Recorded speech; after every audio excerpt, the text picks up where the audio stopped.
Hello dear students, welcome to our today's video and today we will discuss the probability. So please be concentrated and try to understand the topic probability in our daily life. There is a probability that something will happen when it is likely to happen.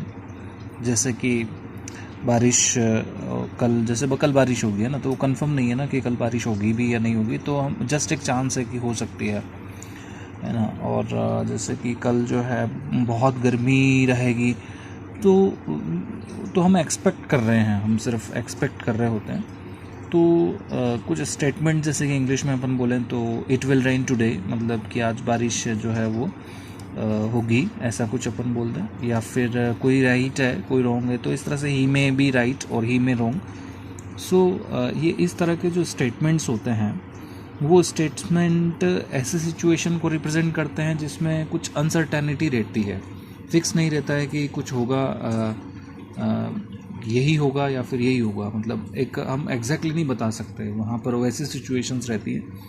तो वैसी situation daily life में तो क्या, मैं आपको कुछ subject के ideas भी देता हूँ, जैसे कि बायोलॉजी है, इकोनॉमिक्स है, जेनेटिक्स है, फिज़िक्स है, साइकोलॉजी है।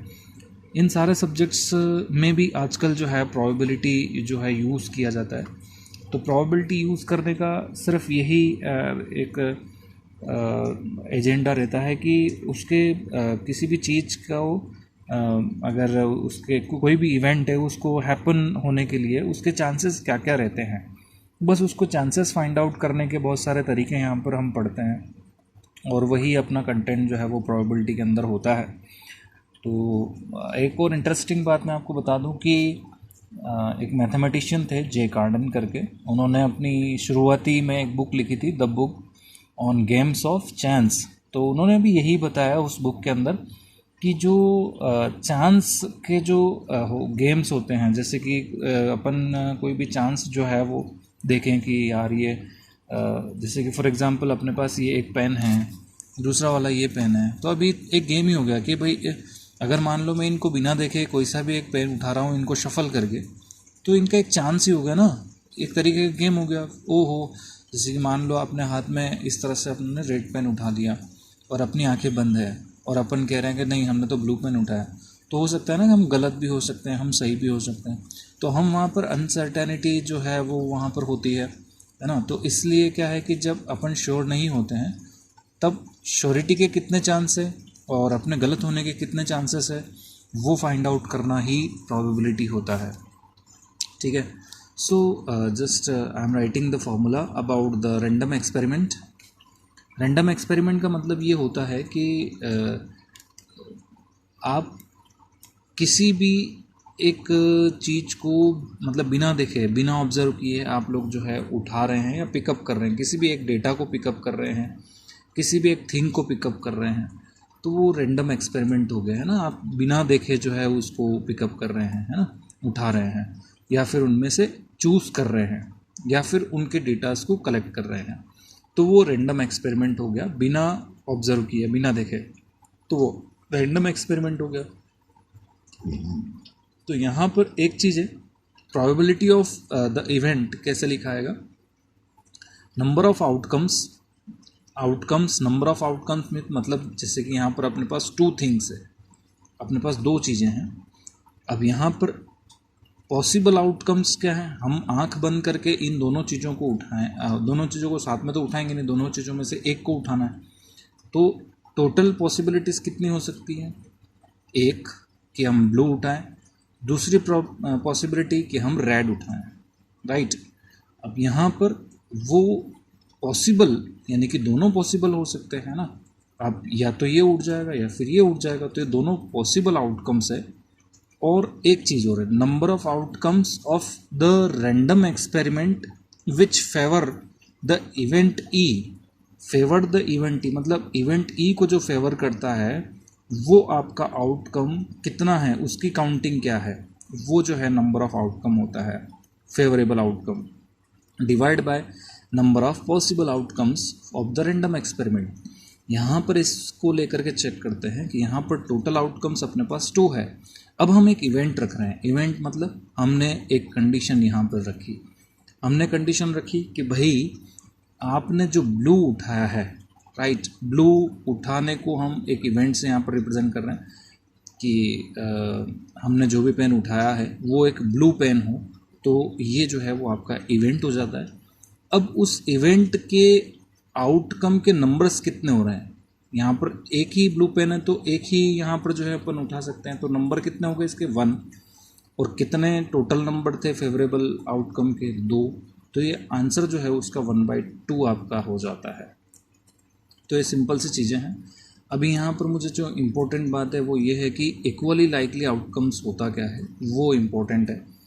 तो इक्वली लाइकली आउटकम क्या होता है कि 2 outcome of a random experiment are said to be equally likely when there is no reason, मैं इसको थोड़ा सा इम्पोर्टेंट जो है वो मार्क कर देता हूँ कि वहाँ पर जो है वो कोई रीज़न नहीं हो to believe that any one of them has a greater chance of occurrence than the others.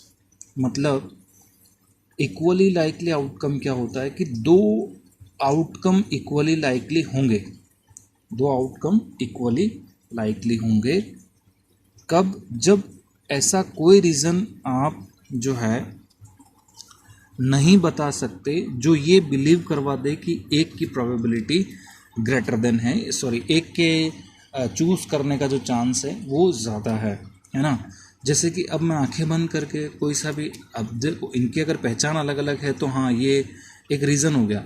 अब एक रीज़न हो गया तो जैसे आपने रीज़न दिया तो वो इक्वली लाइकली नहीं हुआ। आप अगर यहाँ पर आइडेंटिफाई करने का कोई रीज़न नहीं दे पा रहे हैं तो यहाँ पर इन दोनों की जो अकरेंस की जो चांसेस होंगे वो बराबर बराबर होंगे, है ना। अगर आपने इस तरह से आंखें बंद करके इस तरह से इसको आइडेंटिफाई कर लिया, इसको भी इस तरह से आप आइडेंटिफाई कर लेंगे और बता देंगे ये तो रेड है, तो ये आपने एक रीज़न बता दिया ना कि हम जैसे ही इसको पिकअप कर रहे हैं तो इसके पीछे ये रीज़न हुआ और हम बता देंगे कि रेड है। तो ये रीज़न अगर नहीं है, आप इन दोनों में से कोई भी रीज़न नहीं बता पाए रैंडम एक्सपेरिमेंट में कि किसी भी एक की प्रोबेबिलिटी, यानी कि आप जैसे ही मैंने बोला कि रेड उठाने का आपको है ना, इसमें से रैंडम एक्सपेरिमेंट आप कर रहे हो, इसमें से आपको रेड उठाना है, तो आपने जैसे इस तरह से हाथ संभाला, ऑब्जर्वेशन नहीं करना है पहली बात तो ये, पर मैं एक जनरली चीज़ बता रहा हूँ। तो आपने देखा कि भाई इसके तो चांस हैं वो ज़्यादा बन रहे हैं, तो अब आपसे पूछा जाएगा कि इसके रेड होने के चांसेस ज़्यादा क्यों बन रहे हैं, क्योंकि उसको हाथ में लेते ही पता चल रहा है कि थोड़ा स्मूथ है और इस तरह से ऐसे है ना। तो आपने एक रीज़न बता दिया है यहाँ पर, तो आपने क्या कर दिया, आपने इक्वली लाइकली जो है आउटकम वहाँ पर नहीं होंगे फिर वो, क्योंकि आपने पहले ही बता दिया कि भाई रेड है तो ये इसके चांस, तो ख़त्म हो जाती है ना, वो और अपनी अनसर्टेनिटी को जो है वो कम करता है। तो यहाँ पर क्या है कि अनसर्टेनिटी को फुल रखने के लिए हम यहाँ पर दोनों चीज़ों को एक जैसा अगर माने, यानी कि दोनों एक्सपेरिमेंट को हम एक जैसा माने, तो यहाँ पर क्या होगा कि दोनों में से आपका कोई भी आप उठा सकते हो, तो वो जो है इक्वली लाइकली होगा। इक्वली लाइकली मतलब हर एक की जो प्रोबेबिलिटी होगी वो इक्वल होगी। जैसे ब्लू पेन की प्रोबेबिलिटी, यहाँ पर ब्लू पेन के चांस आपके हाफ होंगे, इस पेन के चांस भी हाफ होंगे। अगर आपने यहाँ पर कोई भी एक ऐसा रीज़न बता दिया जिसमें इस पेन के चांस कम हो जाते हैं, इस पेन के चांस ज़्यादा हो जाते हैं, अकरेंस के मतलब आने के, प्राप्त होने के या फिर अपना फेवरेबल आने के चांस ज़्यादा हो जाते हैं, आपने ऐसा एक भी रीज़न बता दिया तो फिर वो इक्वली लाइकली वहाँ पर नहीं होते हैं। तो इक्वली लाइकली होने के लिए बिल्कुल एक जैसे केसेस होने चाहिए, राइट। आप डिफ्रेंशिएट नहीं कर पाएँ कि उनमें से हर एक के अकरेंस की प्रोबेबिलिटी ग्रेटर है या लेस है। Got it. So this is the equally likely. अब बुक में चलते हैं। बुक में क्वेश्चंस जो हैं वो अपन करेंगे। 15.1 एक्सरसाइज जो है वो आज अपन करने वाले हैं। तो 15.1 के क्वेश्चंस आप लोग यहाँ पर देख लीजिए। क्वेश्चन नंबर 1 की अगर अपन बात करें तो क्वेश्चन नंबर 1 क्या है ना। क्वेश्चन नंबर 1 है probability of an event E plus probability of an event not E. पहली बात तो मैं आपको बता दूं कि probability of an event E को अपन प्रोबेबिलिटी ऑफ ई इस तरह से पी ऑफ ई लिखते हैं, और इसी के नहीं होने की प्रोबेबिलिटी को अपन इस तरह से लिखते हैं probability of event E bar करके। तो यहाँ पर इसका मीनिंग क्या होता है, probability of an event E plus E bar मतलब नहीं होने की जो प्रोबेबिलिटी है वो, उसको अपन कैसे एक्सप्रेस करते हैं, 1 में से probability of an event E को माइनस कर दें तो अपने पास क्या आ जाती है, नहीं होने की प्रोबेबिलिटी आ जाती है। जब इसको सॉल्व करोगे तो ये प्लस का ये माइनस का कैंसिल आउट होकर रिजल्ट जो है वो 1 आ जाएगा। तो आपको यहाँ पर जो है वो 1 भरना है। सेकंड देख लीजिए, the probability of an event that can not happen, ऐसा इवेंट जो कभी आपका हैपन मतलब आएगा ही नहीं, अकर ही नहीं होएगा, तो वो उसकी प्रोबेबिलिटी तो 0 ही होगी ना। तो जो सेकंड है उसका आंसर अपना रहेगा, सेकंड वाले का आंसर अपना रहेगा, पहला तो 0 रहेगा। दूसरा, सच the event is called impossible event, यहाँ पर जो है उसको इम्पॉसिबल इवेंट बोलेंगे, है ना। और अपन चलते हैं अब थर्ड पर। थर्ड क्या है, the probability of an event that is certain to happen, निश्चित तौर पे वो होगा ही होगा, अकर होगा ही होगा। एक ही पेन डाला मैंने, इसके ब्लू होने की प्रोबेबिलिटी क्या है, तो 100% है भाई कि ब्लू ही डाला, ब्लू ही पेन है। जैसे मान लो बहुत सारे थैला भरा, सब उस पूरे थैले में 100 पेन है, 100 ही ब्लू कलर के। अब मैंने इवेंट ही ऐसा रखा कि उसमें से ब्लू पेन चूज़ करो, तो 100 ही ब्लू पेन है तो 100/100, 100/100 आ जाएगा। तो आंसर क्या है, उसकी सर्टेन हो गया, वो फिक्स हो गया, तो इसलिए यहाँ पर 1 आएगा। तो the probability of an event that certain happen is 1 and such events are called sure event, है ना, इनको श्योर इवेंट बोलेंगे। चलिए फोर्थ पे, the sum of the probabilities of all elementary event, मैं यहाँ पर थोड़ा सा इसको अंडरलाइन करना चाहूँगा क्योंकि एलिमेंट्री इवेंट का मतलब आपको समझना होता है, फिर उसके बाद आप यहाँ पर सम लिखेंगे। द सम ऑफ प्रोबेबिलिटीज, सारी प्रोबेबिलिटीज, जितनी भी प्रोबेबिलिटीज आएंगी of all the elementary event of the experiment. अब एलिमेंट्री इवेंट्स क्या है, एलिमेंट्री इवेंट्स की आप लोग डेफिनेशन अगर मेरे मुंह से नोट इस तरह से मैं बोलूँगा, यहाँ पर मैंने लिखा हुआ कहीं नहीं है ना, तो आप सिर्फ सुन लीजिए। एलिमेंट्री इवेंट क्या होता है, इवेंट होता है having only outcome, one outcome, है ना, एक ही आउटकम होगा, वो उस एक्सपेरिमेंट का एलिमेंट्री इवेंट होगा, सिर्फ एक जो है एक आउटकम, राइट। जैसे कि अपनों ने यहाँ पर एक डाई को थ्रो करते हैं, तो जैसे ही डाई को थ्रो करोगे तो वहाँ पर कोई भी एक नंबर आने का जो इवेंट है, यानी कि जैसे कि 1 आने का इवेंट है, 2 आने का इवेंट है, अगर मैं बोलता हूँ कि सम नंबर का आने का इवेंट है तो वो एलिमेंट्री इवेंट नहीं हुआ, वहाँ पर एक आउटकम नहीं आएगा। वहाँ पर सम मतलब जैसे कि आपने बोले इवन नंबर की बोल दिया मैंने, जैसे कि एक डाई है तो डाई के अंदर क्या होता है, 6 जो है वो फेसेस होते हैं उसके, और 6 पर ही 1 2 3 4 5 6 लिखा हुआ होता रहता है। तो जो इवन नंबर है वो क्या होते हैं, 2 4 6 ये होता है। तो अब ये तो 3 आउटकम हो गए ना। इस तरह से 1 ही आउटकम हो किसी भी एक एक्सपेरिमेंट का, तो सिंगल आउटकम हो तो वो जो है इवेंट जो है उस सिंगल आउटकम के लिए जो रिप्रेजेंट कर रखा हो इवेंट, वो आपका एलिमेंट्री इवेंट होता है। यानी कि जैसे कि 1 2 3 4 5 6 है उस पर, तो 1 जो है अगर आउटकम में आप लेना चाहें तो वो सिंगल वैल्यू, 2 लेना चाहें तो वो सिंगल वैल्यू, 3 लेना चाहें तो वो सिंगल वैल्यू। इस तरह से अलग अलग जो है अपन इंडिविजुअल जो है आउटकम लें, वो इंडिविजुअल आउटकम ही आपके क्या होते हैं, एलिमेंट्री इवेंट होते हैं, है ना। तो उन सब आउटकम्स की अलग अलग आने की प्रोबेबिलिटी, जैसे एक 6 उसमें फेसेस होते हैं, 6 जो है उसमें नंबर्स होते हैं 1 2 3 4 5 6, है ना। तो 1 के आने की प्रोबेबिलिटी 1/6, 2 के आने की प्रोबेबिलिटी भी 1/6, क्योंकि 2 तो एक ही नंबर है ना, तो 1 आउटकम है, और टोटल केसेस कितने हैं, 6 है, तो 1/6, तो हर एक की 1/6 आ जाएगी। तो उन सबको 6 ही 6 को ऐड करेंगे तो 1/6 + 1/6 + 1/6 अब तो 1/6 जो है वो 6 तक आएंगे, तो उनका सम करोगे तो आपका आंसर जो है वो 1 आएगा। तो ये बहुत ही सिंपल है, लेकिन इसको थोड़ा सा समझना आपको पड़ेगा, है ना। तो फोर्थ में जो है वो आंसर आपका यहाँ पर 1 रहता है। फिफ्थ क्वेश्चन की तरफ बढ़ते हैं। The probability of an event is greater than और इक्वल टू। देखो प्रोबेबिलिटी होती है इवेंट की 0 से 1 के बीच में, है ना। तो प्रोबेबिलिटी ऑफ ग्रेटर देन और equal to 0 and less than and equal to 1 होता है। मतलब आपकी जो प्रोबेबिलिटी है वो आपकी होती है 0 से लगा के 1 तक के बीच की आपकी प्रोबेबिलिटी होती है ना। इस तरह से आप लोग देख लीजिए, आप लोग यहाँ पर इस तरह से, मैं आंसर भी लिखता जा रहा था साथ साथ में आपको बताते हुए। तो ये इस तरह से 0 is less than and equal to P of E is less than and equal to 1, right. Okay, question number 2, which of the following experiments are have equally likely outcome, explain। तो ये इक्वली लाइकली आउटकम है या नहीं है वो अपने को explain करना है। क्वेश्चन नंबर 2 की अपन बात कर रहे हैं। क्वेश्चन नंबर 2 का जो है फर्स्ट आप लोग देख लीजिए। क्वेश्चन नंबर 2 का फर्स्ट क्या बोल रहा है कि इक्वली लाइकली जो है आउटकम है या नहीं। A driver attempts to start a car, the car starts और डज नॉट स्टार्ट।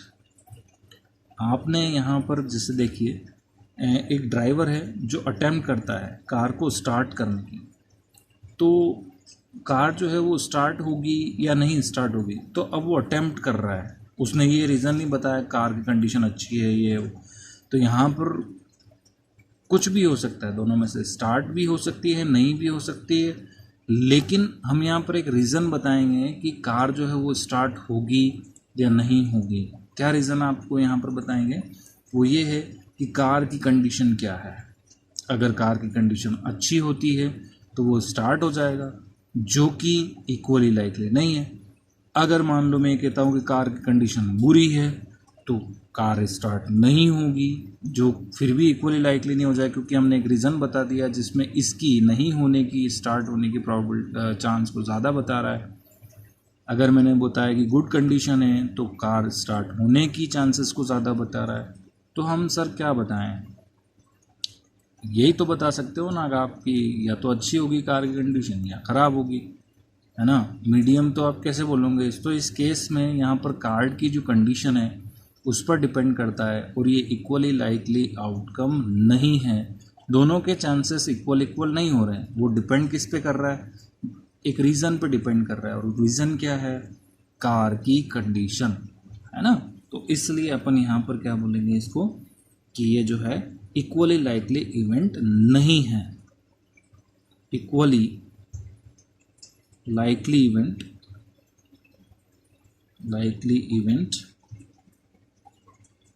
नहीं है ना। अभी अपन देखें, player attempts to shoot a basketball, he she जो भी है वो शूट्स और मिसेस द शॉट। वो तो वापस उसकी एबिलिटी पर आ गया कि प्लेयर की एबिलिटी क्या है, the ability of the player, है ना। तो सेकंड वाला भी क्या है, इक्वली लाइकली आउटकम नहीं है। A trial is made to answer a true false question. एक ट्रायल लिया जाता है एक आंसर को। ट्रायल मतलब हम रीज़न नहीं दे रहे हैं वहाँ पे।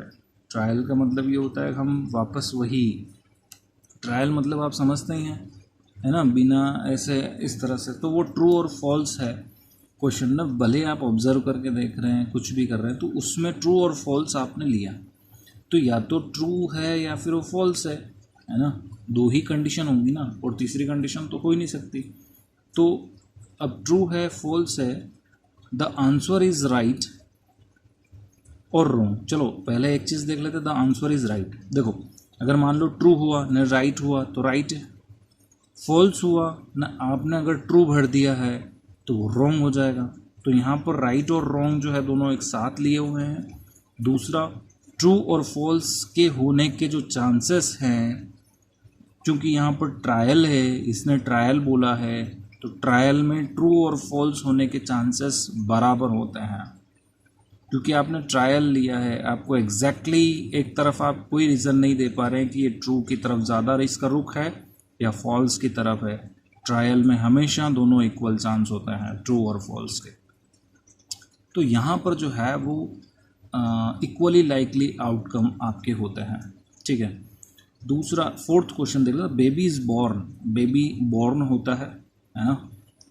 इट इज़ अ बॉय और a girl, right. Baby born होगा तो इट इज़ अ बॉय और अ गर्ल। एक बेबी बॉर्न होता है और उसी टाइम पर अपन बात कर रहे हैं कि उसके बॉय होने के या गर्ल होने के चांस क्या है। तो देखो दो ही चीज़ें होती है, या तो वो बॉय होगा या फिर वो गर्ल होगा। हमने यहाँ पर कोई भी एक रीज़न नहीं दिया है कि बॉय होने के चांसेस ज़्यादा इस तरह से लग रहे हैं या गर्ल होने के चांसेस इस तरह से ज़्यादा लग रहे हैं। तो यहाँ पर जो है ऐसा कोई रीज़न नहीं दे पाए जिसमें एक के भी चांसेस ज़्यादा लगे, यानी ग्रेटर किसी के चांसेस हों, तो वो आपका इक्वली लाइकली नहीं हो पाएगा।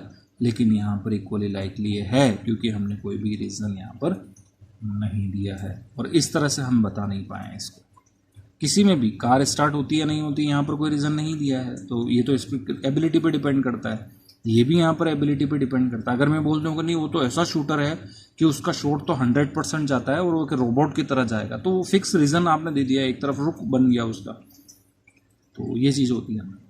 चलिए क्वेश्चन नंबर 3 जो है वो अपन डिस्कस करते हैं। Why is tossing a coin consider to be a fair way deciding which team should get the ball at the beginning और a football game of a football game. तो मतलब football game जब start होता है तब beginning में कौन जो है शूट करेगा, वो ऐसा कुछ यहाँ पर जो है रहता है। तो कॉइन क्यों उछालते हैं अपन, कॉइन क्यों टॉस करते हैं? क्योंकि उसमें जो है या तो हेड आता है या टेल आता है, तो दोनों के आने के चांसेस इक्वल है ना। यानी कि वो जो इवेंट हुआ वो इक्वली लाइकली इवेंट हुआ, तभी जा कर के जो है अपन टॉस करने के लिए फेयर कॉइन का यूज़ करते हैं। फेयर कॉइन का मतलब ये है कि दोनों, एक तरफ हेड हो दूसरी तरफ टेल हो, है ना। तो क्वेश्चन नंबर 4 पे पढ़ते हैं। Which is the following can not be probability of an event. देखो इवेंट जो है वो 0 to 1 के बीच में होती है, और अगर आप उसको परसेंटेज में बनाना चाहते हैं तो परसेंटेज में भी बना सकते हैं। आपको 100 से मल्टीप्लाई करना होगा और पीछे परसेंटेज लगा लीजिए। 2/3 which is less then 1 and more than 0, so this is the probability, है ना, ये प्रोबेबिलिटी हो सकती है। हाँ, अगर 3/2 होता तो 1.5 दैट इज़ मोर देन 1, जो कि प्रोबेबिलिटी आपकी नहीं होती, लेकिन यहाँ पर 2/3 है तो ये प्रोबेबिलिटी है। प्रोबेबिलिटी कभी भी नेगेटिव नहीं होती है, तो यहाँ पर ये ऑप्शन तो बिल्कुल भी आपका गलत हो जाता है।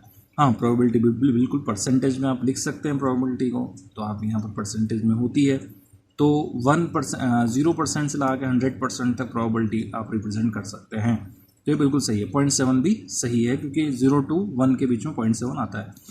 अब देखिए क्वेश्चन नंबर 5 क्या है। Question number 5 is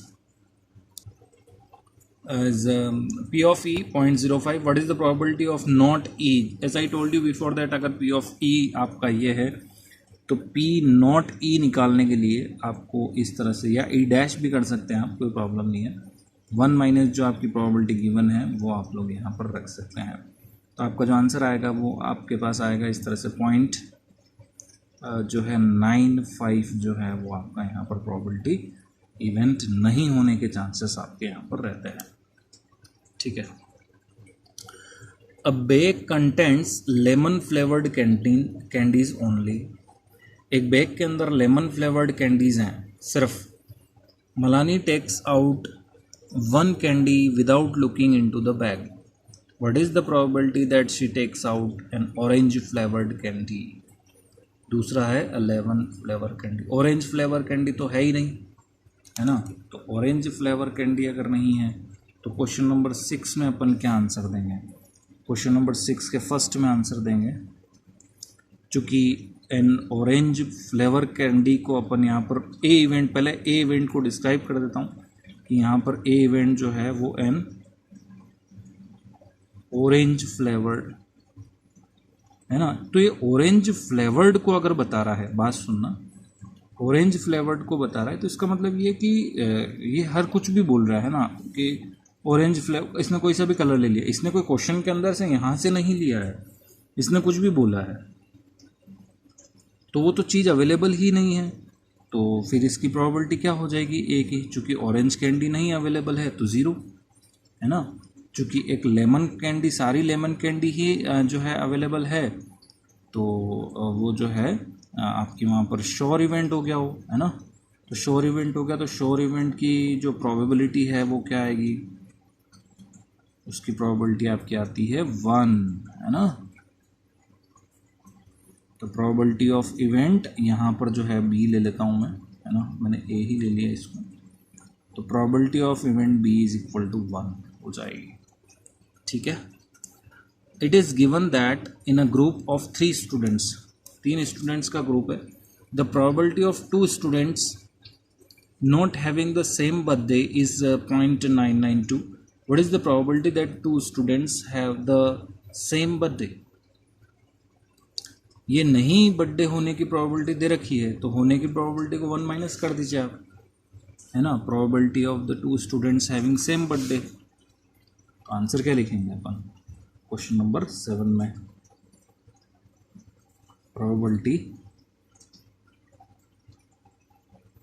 probability having same birthday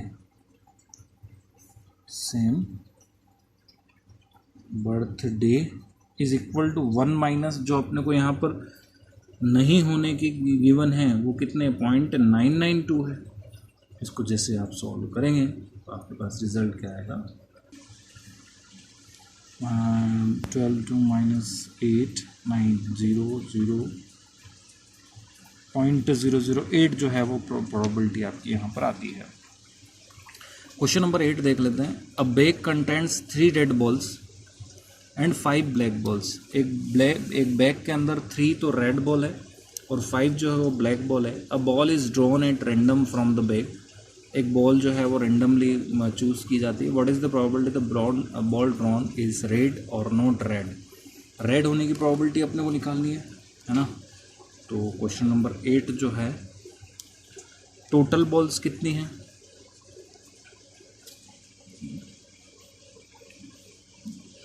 total balls जो है वो यहाँ पर 3 + 5 इज इक्वल टू 8 है ना. अब इसमें से नंबर ऑफ रेड बॉल्स कितनी है? नंबर ऑफ रेड बॉल्स जो हैं वो 3 है. तो रेड होने की प्रोबेबिलिटी क्या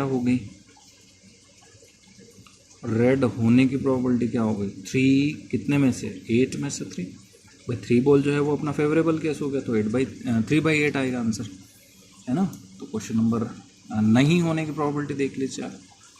नहीं होने की एंड PR के नहीं होने की अगर प्रोबेबिलिटी आपको निकालनी है तो 1 - 3/8 कर दीजिए. आपको यहाँ पर 8 जो है वो एलसीएम लेना पड़ेगा. 8 - 3 इज इक्वल टू 5/8 जो है वो आपका आंसर यहाँ पर आता है. क्वेश्चन नंबर 9 पे चलते हैं. क्वेश्चन नंबर 9 क्या है? अ box content 5 red marbles, 8 white marbles and 4 green marbles.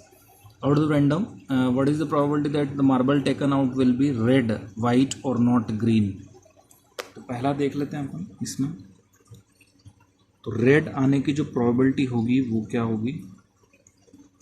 देखो टोटल मार्बल्स कितने हैं यहाँ पर? 5, 8 एंड 4. कितने हो गए? 12 + 5 इट इज 17.